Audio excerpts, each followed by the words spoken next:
तो उसने अपनी माया से ना आंधी और तूफान मचा दिया। सहेलियां जो थी रानी की सब बिछुड़ गई, अकेली पवन रेखा रह गई, जो डर की वजह से थर थर कांप रही है, रो रही है। तो मौका पाकर उस राक्षस ने उनके पति का ही भेष बना लिया, उग्रसेन का वेश धारण करके और पवन रेखा के सामने खड़ा हो गया। लेकिन पवन रेखा ये नहीं समझ पाई ये मेरे पति हैं या राक्षस। मौका पा करके धोखा से बानी चले और कियो सती संभोग, और प्रकट है गयो अंत में वो पापी को संयोग। धोखा से उस राक्षस ने पवन रेखा के पतिव्रत धर्म को नष्ट कर दिया और बाद में वह राक्षस अपने रूप में आ गया। जो पवन रेखा ने राक्षस को देखा तो पैरों के तले जमीन खिसक गई, कहने लगी कमीन तू, अरे तूने क्या किया? तूने तो हमें मुंह दिखाने के लायक ही नहीं छोड़ा। अब मैं अपने पति के सामने कैसे जाऊंगी? मैं अपने पति को मुंह कैसे दिखाऊंगी? अगर ये बात मुझे पहले पता होती तू मेरा पति नहीं है तो मैं तुझे श्राप दे करके भस्म कर देती, मैं तुझे जिंदा जला देती। लेकिन अब मैं श्राप देने के लायक भी तो नहीं छोड़ी तूने। और पवन रेखा रोती हुई राक्षस से कहती कि तेरा कोई सत्यानाश अभागे धर्म बिगाड़ो मेरो।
अगर ये बात मुझे पहले पता होती तो मैं तुझे जिंदा जला देती, मैं तुझे मिट्टी में मिला देती, लेकिन अब आगे मैं किसी लायक तो नहीं रही। तो राक्षस ने उत्तर दिया है पवन रेखा रो, जो होना था वो तो हो गया। तुम्हें कष्ट है, दुख है, खेद है तो सुनो, तुम्हारे अभी तक कोई लड़का नहीं हुआ था, मगर अब हम ये वचन देते हैं कि अब तुम्हारे लड़का होगा। और वो पता है लड़का होगा कैसा? बोले हाँ हाँ पता है, तेरी जैसा राक्षस तो होगा। जवाब दिया मेरे जैसा राक्षस तो होगा पवन रेखा, लेकिन तेरे जो लड़का होगा वो लड़का होगा कैसा? बोला कि मेरे समान योद्धा होगा, पर जीती न कोई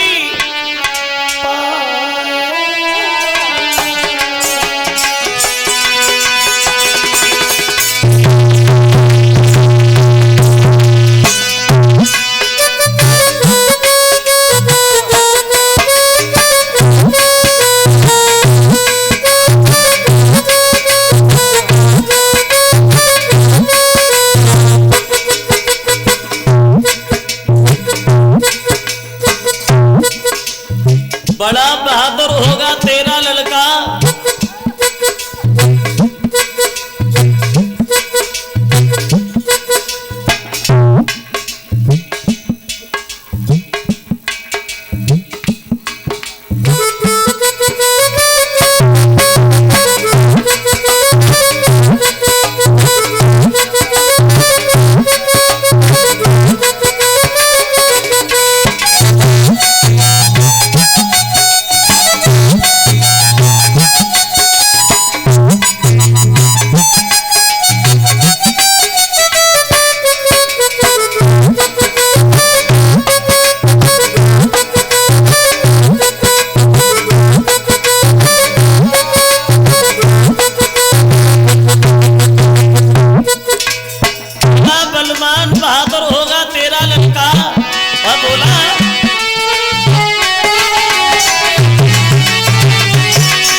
राक्षस बोला है बलवान तो बहुत होगा, इंद्र भी उससे भय मानेगा, लेकिन एक कमी होगी तेरे बच्चे के अंदर।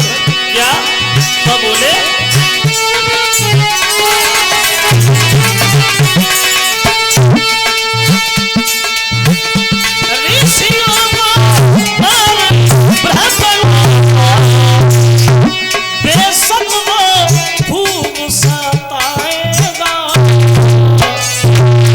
लेकिन पर ध्यान रहे इतनो प्यार, पर ध्यान रहे इतनो प्यार, और भगवान के हाथ से गाएगा।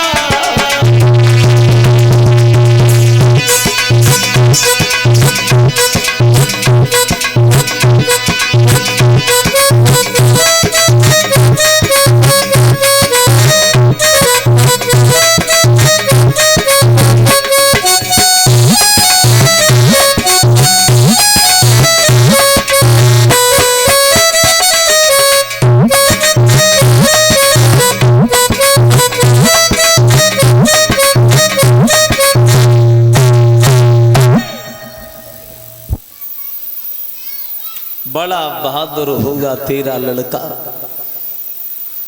इंसान की बात अलग है, देवताओं का राजा इंद्र भी उससे